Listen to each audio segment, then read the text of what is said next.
I love the way the First Gen Lounge makes me feel.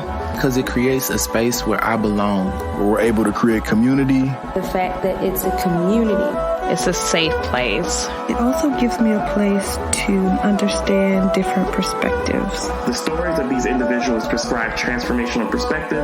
I receive encouragement, enlightenment, empowerment. And also serve as a catalyst to just keep going. Where we're able to be our true selves. I'm allowed to be an unapologetic first gen. And above all else, tell our story. And every episode is unique. I love it. I'm your host, Dr. Eve, and I'd like to welcome you to the First Gen Lounge.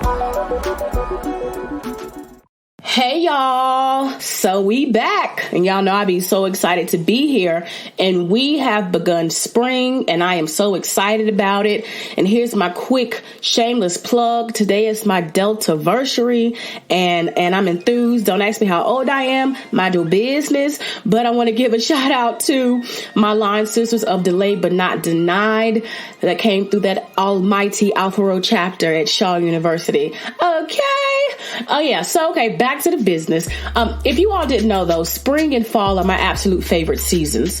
I tend to be in love with the colors of nature. I enjoy seeing the transition of all life forms, and for me, spring and fall are the times that tend to be really fun in general. It's so much happening and it's so exciting, but particularly spring because of the growth that's happening.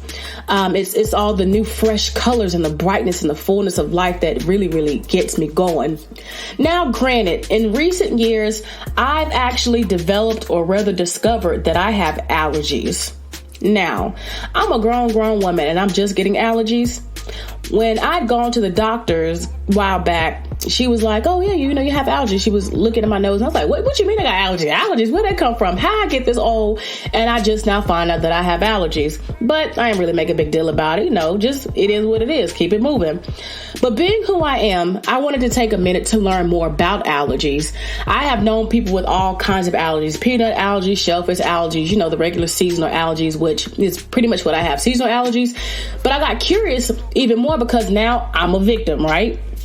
So I started to do some research, and that research led me to find that allergies are hypersensitive responses from the immune system to substances that either enter or come into contact with the body. So in essence, I concluded that your body is rejecting whatever that thing may be that is harmful to you. And the response that your body is giving isn't to irritate you, but it is to protect you and to make you aware that something ain't right. That leads me to what I want to talk to you all about today, and that's the idea of dealing with rejection. As an entrepreneur, I'm constantly looking into the face of rejection, be it that I've reached out to make a connect with someone and they don't respond, or I put something out there for like a job offer or a proposal and I'm not selected. Rejection really sucks, and no matter how much rejection a person has to deal with, rejection is just rejection, period. And I started thinking about the idea of being a first generation college graduate. And I'm really thinking especially of those who have had this long battle with imposter syndrome. Rejection can really make you feel like you're at your worst. Oh my gosh, why did this happen to me? Why did this happen to me? This really sucks. However, in this moment, I'd like to challenge your perception of rejection. To be candid with you, this is something that I've actually come to for myself recently. And I was like, I definitely got to share it with my people as in all y'all here in the First Gen Lounge, because it's about growth here, right? It's about us helping each other navigate this thing called life. So here it is. Have you ever thought that maybe, like an allergic reaction, rejection is life's way of protecting you from something? Let me say that again. Have you ever thought that maybe, like an allergic reaction, rejection is life's way of protecting you from something? Like hives, sneezing, itching, and watery eyes, it's a warning that's kind of like saying, nah, boo, this is not for you. It has been having this thought that I have really learned to soften the blow of rejection. Because at the end of the day, whatever or whoever it was just may not be for you. So you have to learn to be good with that. Have you ever gotten rejected from a job, but then the person who got the job, you look up and they didn't make it, they didn't last? and it just wasn't a good fit for them, or wasn't a good fit. It was chaotic and crazy, and you were like, dang, glad I didn't get caught up in that. Or have you ever had your heart and your mind so set on dating somebody like, God, they so fine, I love the conversation, we such good friends, and then you go for it and they reject you, but then years later you be like, yo, I really dodged the bullet. Or have you ever found yourself in a situation where, you know, there was an opportunity on the table and everything looked good, it sounded good, it felt good, and you were going to go for it, and then they said you weren't a fit or you weren't good, and the next thing you know, you look up and the company is falling apart or the program no longer exists, and you're like, well, dang, what if I would have become a part of that thing? I would have been a part of that too.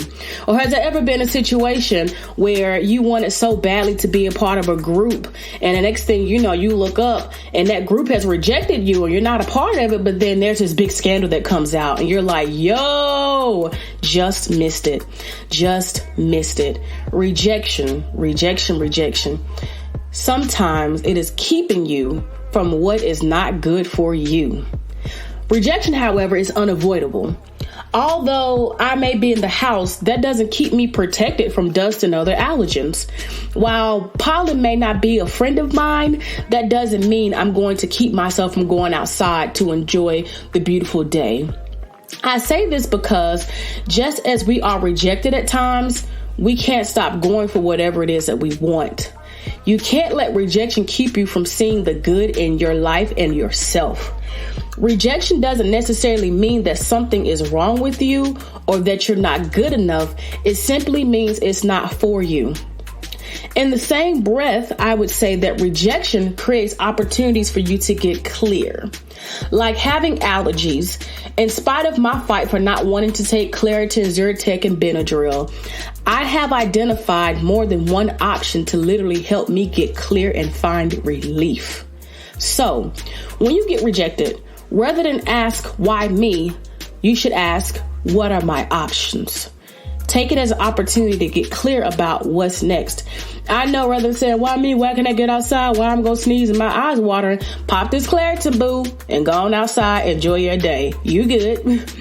As a friend with a peanut allergy, it's taking the time to be more aware of self and needs. So, when you're going out to restaurants, it's already known what questions to ask the server about the menu or learning how to navigate where to go out to eat ahead of time.